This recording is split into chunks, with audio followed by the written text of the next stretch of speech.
Welcome to the Good Enough Lap Guide in the BMW M2 at Summit Point Raceway, Jefferson Circuit, your lap guide to move up through the splits. The purpose of this video is to give you guys a solid foundation that you can build a consistent lap off of. Once you can run those consistent laps, if you focus on finishing the race, staying out of trouble, and just racing your race, you will move up through the splits. First, we'll talk about the track characteristics. So obviously it's a very tight, technical track. This is as close as you're going to get to driving on a backcountry road in iRacing. Passing around here is going to be hard to come by. You're really just going to have to nail your apexes, hit your marks, wait for the other guy to make a mistake, and then take advantage of that mistake. Anything other than that, you're probably going to be forcing an issue and you're going to have negative results. Next, we're going to talk about the car characteristics of the BMW M2. So it's going to understeer on entry and middle, especially if you overdrive the corner. There's no way you're going to hit your apex and you're just going to push wide through the middle of the corner. So really make sure you get your braking point right and you get your entry speed right.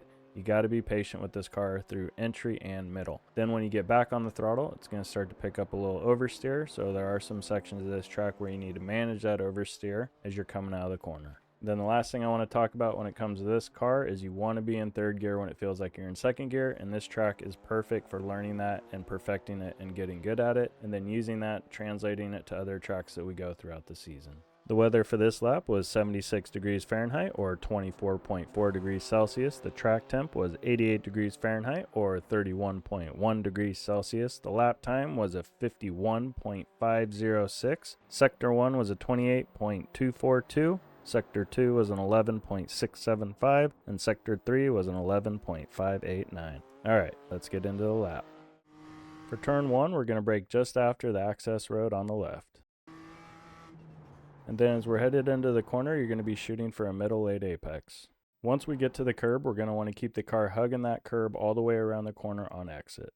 I find it's best to stay off the curb, just get as close to it as you can. For this little kink, you just barely want to cut.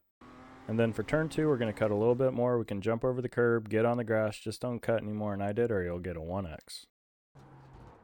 For turn 3, we're going to aim for an early apex and let the car float out. We're going to treat turns 3 and 4 as one big corner that has a double apex. As we're coming off the apex, we're going to let the car float out, get your left side tires just on the white line that's in the middle of the track. You can see it on the top left.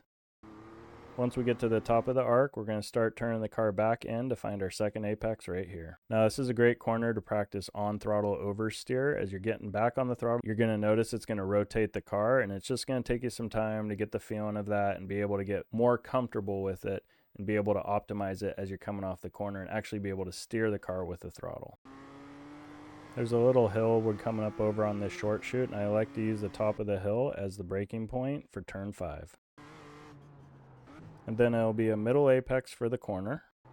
And then as we get to the apex, right at this point, you can actually see the curb gets a little bit more vertical. That's your sign to get back on the throttle, and you're actually going to let the car release off the corner. You're not going to try and hug the curb all the way out on exit.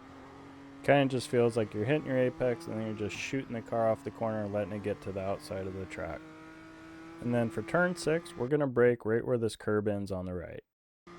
We're going to treat turn 6 and 7 again as one big corner with 2 apexes. This is your first apex.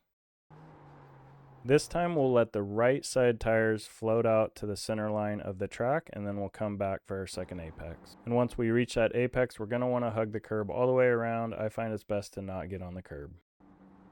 And that's your Good Enough Lap Guide in the BMW M2 at Summit Point Raceway, Jefferson Circuit. If you guys found this video useful, please hit that thumbs up button. Subscribe. I'm doing these every week. I also have a back catalog of the BMW M2 videos, and I'll see you in the next one.